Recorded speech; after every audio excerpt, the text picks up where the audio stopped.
کرنا ہوگا کہ میں نے کسی مجلس میں کہا تھا کہ من احیاها فکأنما احیا الناس جميعا، یہ قرآن کی آیت ہے، جس نے ایک انسان کو زندگی دی گویا اس نے پوری کائنات کو زندگی دے دی. یعنی خدا آپ کو ایک بڑے سرکل میں لے جانا چاہتا ہے کہ جب کار خیر کرو تو یہ مت سوچنا تو ایک کو ہدایت دے رہا ہے، بلکہ یہ سوچنا تم نے پوری کائنات کو ہدایت دی. اب اس آیت کے مفہوم کو تھوڑا سمجھانا چاہتا ہوں. یہ دیکھیے، انسان جب دنیا میں آتا ہے، جوان ہوتا ہے، ایک ہدف بناتا ہے، ایک مقصد بناتا ہے. مثلا کسی نے کہا مجھے ڈاکٹر بننا ہے، ڈاکٹر بھی ایک علم ہے.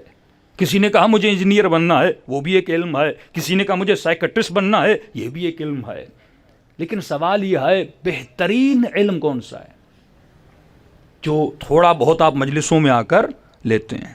لیکن بہترین علم کی کچھ نشانیاں ہونی چاہیے. مجھے کیسے پتا چلے بہترین علم کون سا ہے؟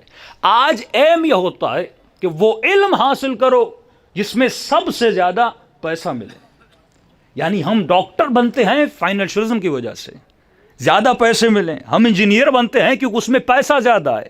تو ہدف علم نہیں ہے، ہدف پیسہ ہے کہ یہ علم حاصل کروں گا، زیادہ سے زیادہ ارننگ ہوگی، زیادہ سے زیادہ سیلری ہوگی. اور کسی کو کہیے مولوی بن جائیے کہ مولانا گھر کا خرچہ کیسے چلے گا؟ مسجد کے مولانا کی تنخواہ 10 to 15,000، ایک ڈاکٹر کی تنخواہ 70 to 80,000. ڈاکٹر کس کو شفا دیتا ہے؟ جسم کو. مولوی کس کو شفا دیتا ہے؟ روح کو. تو ہمارا سسٹم بتا رہا ہے کہ ہم نے روح کو اہمیت نہیں دی، جسم کو اہمیت دی ہے. ہمارے رولز اینڈ ریگولیشن بتا رہے ہیں کہ ہمارے یہاں فائنینشلزم زیادہ اہم رکھتا ہے، اہمیت رکھتا ہے بنسبت جسم کے. کیونکہ جہاں پیسہ زیادہ ہے ہم اس فیلڈ میں جاتے ہیں، جہاں مال زیادہ ہے. اچھا ہدف بناتے ہیں نا. اہداف، فائدہ ایک ہوتا ہے لمیٹڈ، ایک ہوتا ہے ان لمیٹڈ. خدا جب بھی بات کرتا ہے ان لمیٹڈ کی، خالدین فیہا، جہنم میں بھی ڈالوں گا تو ابدی جہنم، جنت میں ڈالوں گا ابدی. کسی سے پوچھا جائے کہ جنت کی زندگی کتنی ہے، نہ اہل بیت نے لمٹ بتائی ہے، نہ کسی نبی نے لمٹ بتائی ہے. ان لمیٹڈ ہے.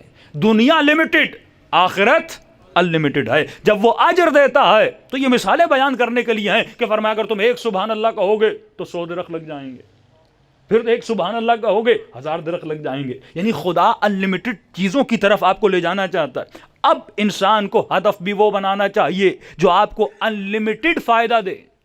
ایک بزنس وہ ہے جو آپ کو لمیٹڈ فائدہ دیتا ہے. اگر میں نے یہ بزنس کیا مجھے منتھلی 1 لاکھ فائدہ ہوگا. لیکن ایک بزنس وہ ہے جس کا نفع کیا ہے؟ ان لمیٹڈ ہے. مثال کے طور پہ آپ ڈاکٹر بن گئے، یہ ضرورت کا علم ہے، ہونا چاہیے. آپ ڈاکٹر بن گئے، ایک مریض آیا، آپ نے اس کو شفا دی. پہلی بات کتنے سال تک یہ ڈاکٹر رہے گا؟ کبھی تو ریٹائرمنٹ لے گا. 70 سال. کتنے سال آپ نے پڑھا؟ 11-12 سال اسپیشلائزیشن کے شامل کر کے میکسیمم 15 ایئرز لیجیے یا 10 ایئرز لیجیے. 10 سے 15 سال آپ نے علم حاصل کیا، اس کے بعد آپ لوگوں کو ٹھیک کرنے لگے. اچھا جب انسان کو شفا دیتے ہیں اس کا بھی فائدہ ہے. لیکن سوال یہ ہے کہ اگر آپ نے کوئی ایسا مریض آیا جو صدام حسین جیسا تھا اور آپ نے اس کو انجیکشن لگا کے اس کو کینسر سے نجات دے دی، کتنے سال زندہ رہے گا اگر خطرناک ترین بیماری آپ نے اس کی ختم کی؟ میکسیمم 60 سال. میں ہائی لمٹ لگاتا ہوں 100 ایئرز وہ زندہ رہے گا. اس ڈاکٹر نے اس کو کینسر سے شفا دی، کتنے سال؟ 100 ایئرز. سوال یہ ہے کہ جس کو جو اگر کوئی ایسا مریض ہے، صدام حسین جیسا مریض ہو، ہٹلر جیسا مریض ہو، آپ نے اس کو شفا تو دے دی، کیا کوئی گارنٹی لے سکتا ہے کہ آپ کے شفا دینے کے بعد وہ کوئی قتل نہیں کرے گا؟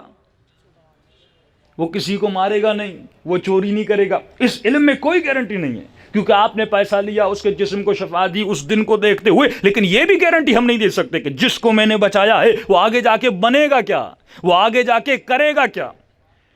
اب سوال پیدا ہوتا ہے 100 سال آپ نے اس کو زندگی دی، اہل بیت کس چیز کی طرف لے آنا چاہتے ہیں؟ فرمایا ایک علم وہ ہے اگر تم کسی کے وجود سے نفرت کو نکال دیتے ہو، اگر تم کسی کے وجود میں محبت کو ڈال دیتے ہو کہ بعثت لأتمم مکارم الاخلاق، ہم اس لیے مبعوث ہوئے تاکہ لوگوں کے اخلاق کو اچھا کر دیں. میں نے کسی کی شوگر ختم کر دی، میں نے کسی کا کینسر ختم کر دیا، لیکن وہ گھر جاتا ہے بیوی کے لیے تو وبال جان ہے. کیونکہ اس کا اخلاق اچھا نہیں ہے. میں نے اس کے بیٹے کا بخار تو ختم کر دیا لیکن اس کے ادب اور اخلاق کو نہیں بنایا. وہ علم جو اہل بیت علیہم السلام دینے آئے، وہ تربیت جو سیدہ اس معاشرے کو دینی آئی، وہ تربیت انسان سازی کی تربیت تھی، وہ شفا انسان کے روح کی شفا تھی. اور قرآن کہتا ہے اگر تم نے جسم کو شفا دی یہ 100 سال کی شفا ہے، لیکن اگر تم نے کسی کے اخلاق کو بنا دیا تو فرمایا دنیا تو کہے گی اس نے ایک کو شفا دی ہے، میں کہوں گا فَكَأَنَّمَا أَحْيَا النَّاسَ جَمِيعًا، اس نے پوری کائنات کو ہدایت دے دی. اور اس کا نتیجہ جو ہے اگر دنیا میں کسی مریض کو شفا دیتے ہو اس کے 60-70 ہزار ملتے ہیں، لیکن اگر تم ایک انسان کو اہل بیت کے راستے پہ لاتے ہو، فرمایا یہ زندگی 60-70 سال کی نہیں ملے گی، مرنے کے بعد خدا تجھے ابدی زندگی سے نواز دے گا. صلوات پڑھے محمد و آل محمد.